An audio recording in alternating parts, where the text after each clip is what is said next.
Well,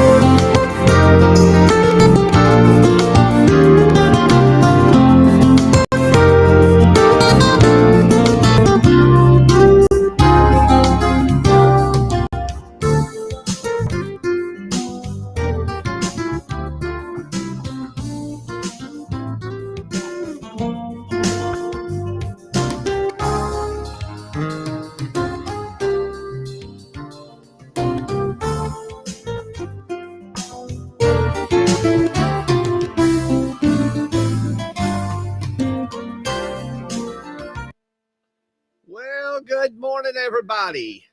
And how are you on this Thursday morning, the second day of April, 2026? I'm Rick Tallent, your host here on Man in the Morning, and it's going to be a little bit of a different program today because for a couple of reasons. Number one, I'm hooked up to this electronic machine that's shocking me and trying to control the pain in my back. And that's the interesting part. And that's all because, well, guess what? I don't know when to quit. I have a tendency to keep working when I'm not supposed to be and do things that I can't do right at the moment. And sciatica attack that has just been giving me fits now for several weeks. About 4 trips to the chiropractor and other doctors, and this thing seems to work quite a bit. And of course, so I'm kind of fuzzy this morning when it comes to getting into real serious stuff. So I'm going to go ahead and take advantage of this opportunity to just give everybody an update on where we are and what's been happening with the ministry. This is the week of the Passion Week. Today is Thursday, and according to some calendars, this is the day of the crucifixion. According to others, it's tomorrow. It just depends on how you view the entire that entire scenario. Okay, there's different interpretations of it, so I'm not going to get into those today, but I will get into exactly what's going on here with Grace Fellowship Church, and it's quite an interesting day. I'll just put it that way. I've been for some time. I was trying to get someone to help us with digging a hole. I was trying to find someone that would dig it for us, that would had the equipment that could dig it for us and would do so. And we did have someone do that. And that was a local construction company that came in, and it took them 5 minutes to dig the hole that we needed for the base for the support structure for the radio tower. Well, then came the rain, then came me getting sick and everything else. It seemed like every time I turned around, something else was delaying that project. And finally, Joe Miller, who's a friend of mine that moved up here with us from Texas, he's a computer technician who worked for me doing broadcast engineering work for a long time and still does when we have projects. And he has helped a lot around the church. And I just ask you to put Joe on your prayer list, because the Lord's still working on him, and put him on your prayer list. And but anyway, he was off from work on his regular job at Mohawk, where he works in a place where they take plastic bottles and all that and sort it out and get it ready to turn into carpeting and flooring. So but anyway, we got over there Tuesday. And let's see, was it Tuesday? Yeah, it was Tuesday. And got down in that hole and managed to stabilize the part that we needed to stabilize in the bottom of the hole. And then got in there and went at it. And let's see, let me get over here and I'll just show you a few pictures that I took. I did actually think to take pictures this time. So,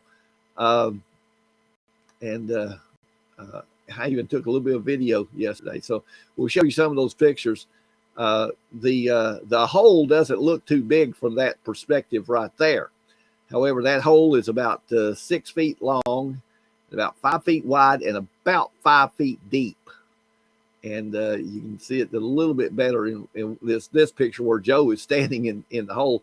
You can tell it's right beside the church building. You know, according to the FAA, we had to have that tower X number of feet off the roadway, which that's fine with me. I had no problem with that. But that's where it ended up being. It's back there toward the church, back of the church building, and then. There's a good shot of it. That's why we were putting some of the rebar in and getting it ready. But you can tell from that ladder how deep that hole is. We actually, that pole had to be sticking up out of the ground a certain number of, and the end result is that we had about 4 feet of it down in the concrete. So there's all of that. And now then, let's see here. And there's a good shot of it once we got it all taken care of and squared away and tightened down so that it wouldn't move any. This turned out to be quite a project. And then, lo and behold, there it is after all the concrete's poured. 7 yards of concrete. And yes, I know that's a lot of concrete. And some of you may think that's excessive. But I want you to understand that the trees that we had blown down on the church property in just a regular thunderstorm that came through were hit with a 90-mile-an-hour microburst. And we have about a half dozen trees in this picture that shows the concrete truck. That's over to the left-hand side of the screen off the edge of the picture. We've got about a half dozen trees that are still down that I've not been able to cut up because of health reasons. And we've had a number of people that have been interested in cutting up those trees for firewood or for whatever. And once they see how much work it is, guess what? Yep, you guessed it. Anyway, excuse me. But there's a picture of it. And we even wrote the call letters and the date into the concrete. But that is 7 yards of concrete. And any of you that have done any kind of construction work recently, you know that concrete is expensive. So, anyway, but it was essential that we have enough concrete in the ground that base be solid enough, because this tower is going to be holding an antenna at 90 feet in the air. From 90 feet from that concrete, it'll be going straight up. And the tower that we're going to be using is one that there's a story behind it, and I want to share that story today. A dear friend of mine, David Lewis, the dear friend of mine down in Orange, Texas, that I met when I first moved there in January of 1987. As a matter of fact, the ham radio that you see right there behind me up on the shelf was David's Heathkit SB-102 ham rig. David was a ham radio operator from the time he was a teenager. And when he passed away, they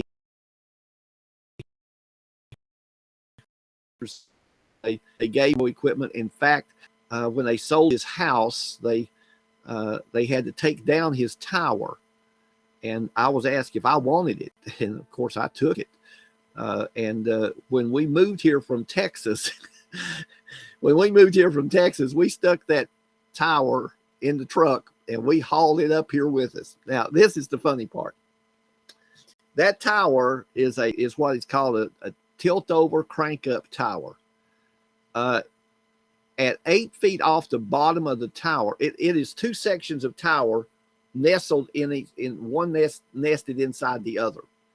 The sections are approximately 26 feet long.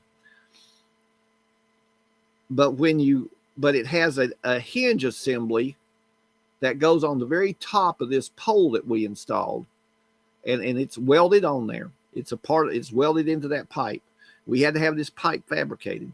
It was fabricated just like the original one that came from the factory. The company's no longer in business. And because I'm fortunate enough that David, like all of us engineers, he was a pack rat. He still had the original file folder with all the information about the tower, the brochure on it, the manual, even the invoice where he bought it and paid for it. And so I was able to get that fabricated here locally, and that post was going to be almost $2,000. And a local fabrication shop did it. You ready for this? For a little under $400.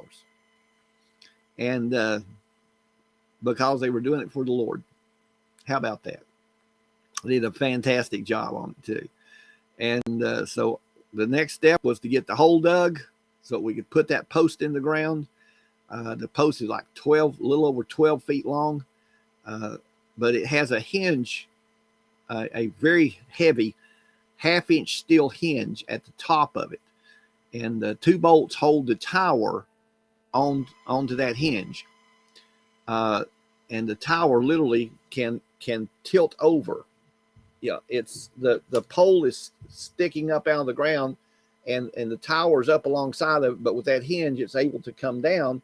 We're able to change out the antenna, install the antenna, change out the coax, whatever, and then it has cranks on it, just like what you'd have on a boat trailer for pulling your boat out of the water. And there's 2 of them. There's one that will tilt it back up straight, and then it's locked in place with a couple of bolts. And then another one that will cause that inner antenna, that inner piece of tower, to crank up. Okay, so that it goes up to 50 something feet. And that gets us up pretty close to where we need to be. Well, we're going to, in order to keep the cost of doing this down considerably, we're going to be using a piece of pipe that's strong enough to do this. And in fact, we're going to use 2 pieces of pipe clamped together to give us extra strength. And we're going to mount about 30 feet of pipe on the top section of that tower. And that will get us up to the 80 feet that we're allowed by law to have not only the tower, but the antenna. Now, that's important because we've been getting out really well from 30 feet. Another 50 feet in the air is going to make a huge difference in coverage area, because the church is located on a hill on the west side of town. Up on for locals that are listening by way of the radio station, it's on Flora Street. It's the old Pentecostal Tabernacle, and the ground elevation's like 115, 120 feet above downtown. So with the 80-foot tower, we're going to be about 200 feet above town. And the signal will get out just tremendously well. It's getting out very well right now, and we're not even at full power.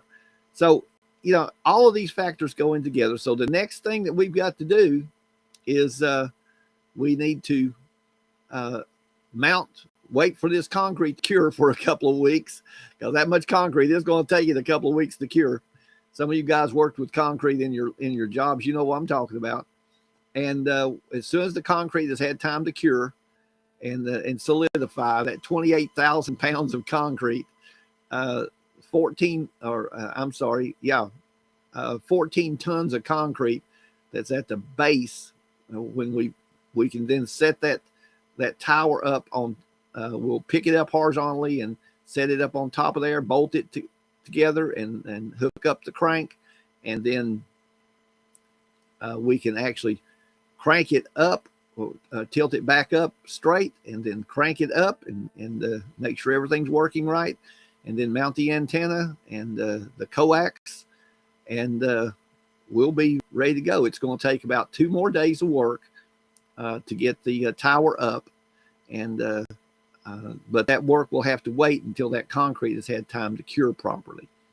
We don't want to do that too soon, or it might crack the concrete. And but anyway, one reason why we went this route is because the other tower that was given to us, which would be a much more permanent tower, is by a lot of people's standards, that tower was going to cost a considerable amount of money, about $25,000 to install.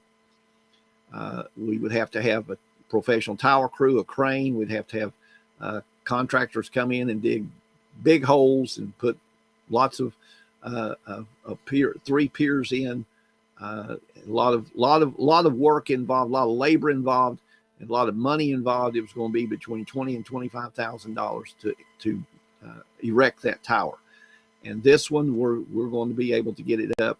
Even having to hire some help and maybe get somebody with a wrecker out here to pick that tower up, because the tower is not light. It is solid steel. It's 226. It's actually 50 feet of tower that has to be picked up at one time.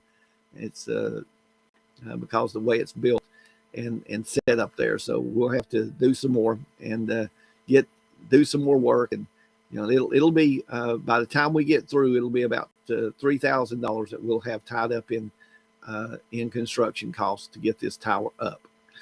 But the tower will be up, and then we can once that tower's in place, then we can mount the antenna on it the way it needs to be, and run the coaxial cable and get it up in the air and turn on the transmitter and notify not only the FAA but the FCC that we are in business, and that will put us on the air.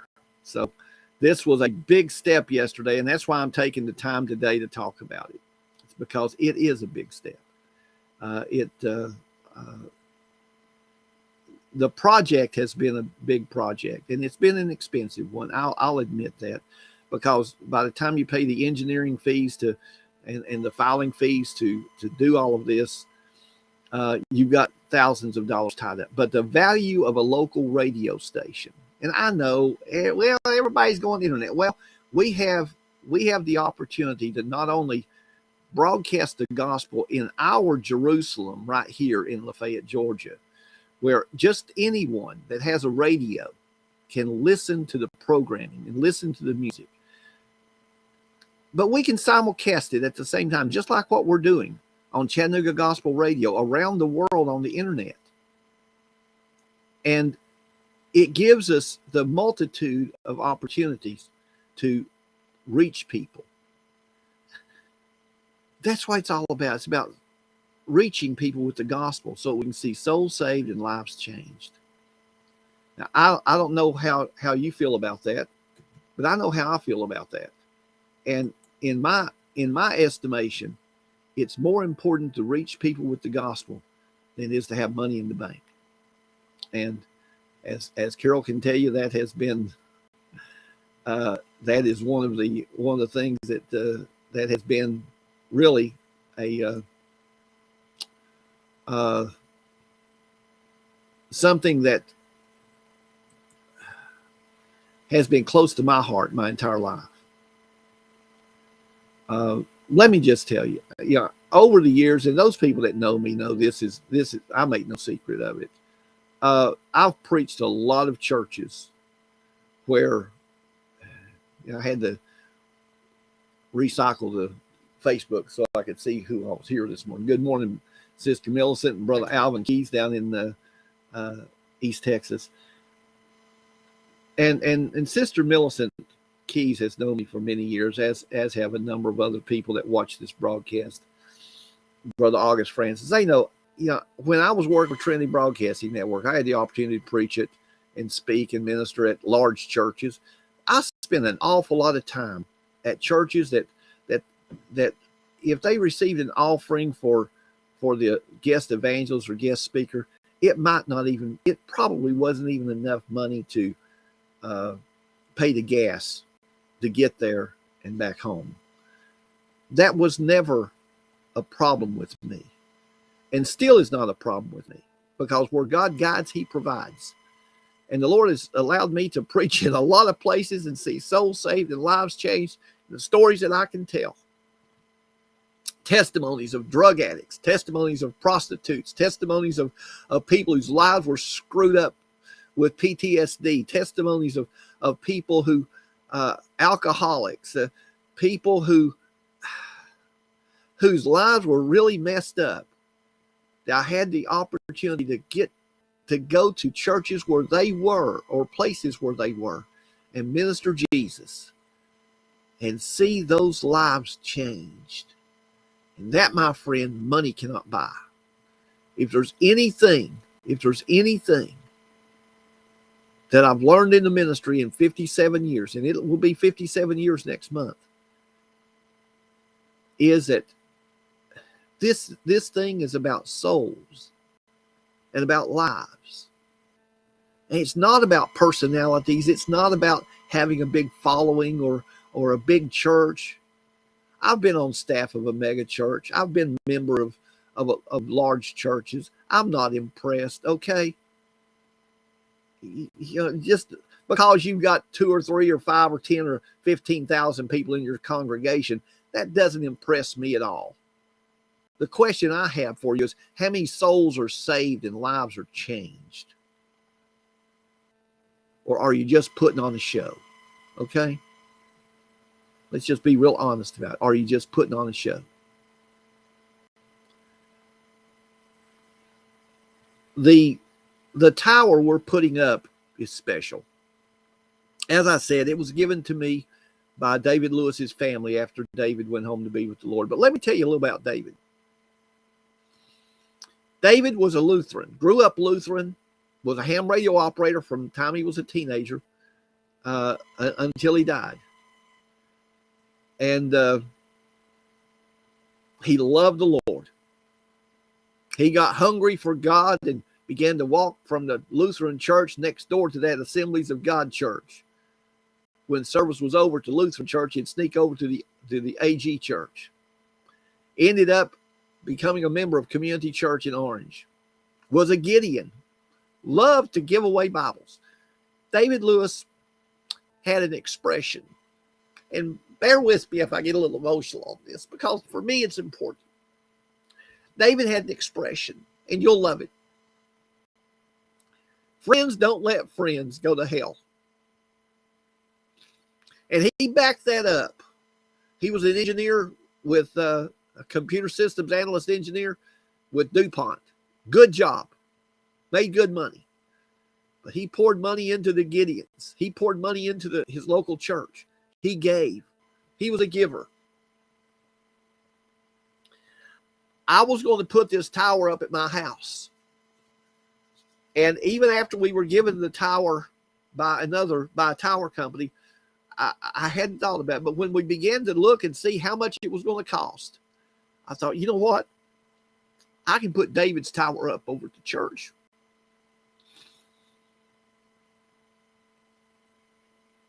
And we can get this radio station up and on the air for a few $1,000s, for a few more $1,000s. Because we're on a time limit to get it done. We have a deadline to get this station on the air, or we lose the license. But David Lewis's ham radio tower that was in Orange, Texas, ended up in LaFayette, Georgia. And a man who loved the Word of God and loved Jesus and witnessed to people anytime he could. His ham radio tower is going to be carrying the antenna for a gospel FM station preaching the gospel. And I don't think there's any more important thing that can be done with that tower than what we're doing. I told you you'd have to bear with me. Because my brother David loved the Lord with all of his heart. He's been gone over 10 years. Matter of fact, it's been closer to 15 years.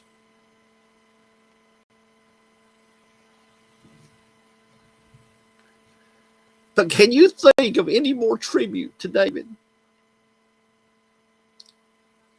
than have his ham radio tower be turned into a beacon of the gospel and a church proclaiming the Word of God 24 hours a day? Folks, our lives are not about how much we can acquire down here.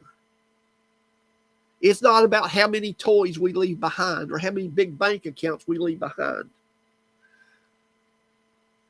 It's not about, and I'm sorry, but it's not even about how much money we leave behind for our children to fight over. You know what it's about? It's the legacy of souls that we have seen saved. The legacy of lives that have been changed. It would have been easy just to sell that tower in Texas and put the money in the ministry account or put it in the account and when we moved up here. But Joe and I loaded that tower up in a U-Haul truck, tied it down securely, and this thing weighs several hundred pounds. It's steel.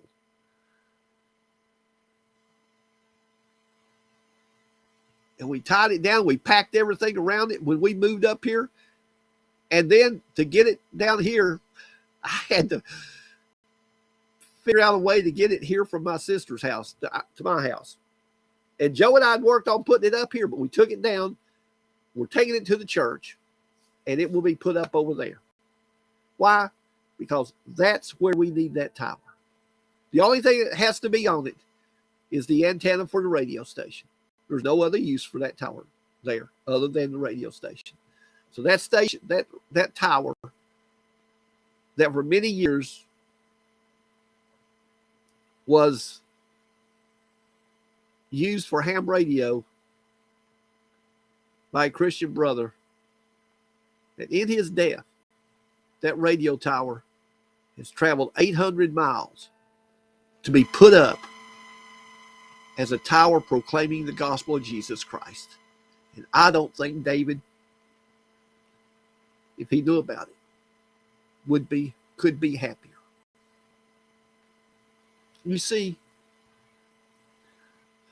let me just finish up these last couple of minutes with this. I've never been one that was interested in the money side. And the end result is that when I was told, well, Brother Tallent, you received your own offering, or I just say, you just take care of it. Well, I'll go speak somewhere. I've never been good at asking people to help this ministry financially. And I've worked and I've poured into it. Carol and I have personally poured. Now, I don't say this bragging, just so that you understand. Carol and I personally poured into this ministry over $150,000 since we moved from Texas. But you know what? One soul is saved is worth every penny of it. I'm not wealthy. I'm just a country boy, hillbilly preacher whom God has blessed to get to preach the gospel all across the country, to build radio and TV stations, and to keep proclaiming the gospel. And until the day I die, that's all I want to do, is continue to preach the gospel. So pray for the ministry. Pray for me. Physically, I'm still battling some things, but you know what? The Lord's not through yet. We've got a lot to do. And if this ministry is a blessing to you, then pray about being a financial supporter of this ministry. Because we're reaching out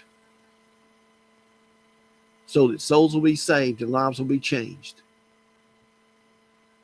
So that, as my late friend David Lewis would say, friends don't let friends go to hell.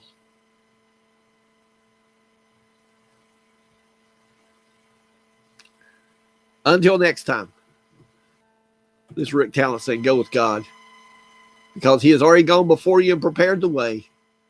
He is your rear guard. And my dear friend, I guarantee you, he's gone before you. He's your rear guard, and he will be right there by your side. Lord bless you. Have a great day.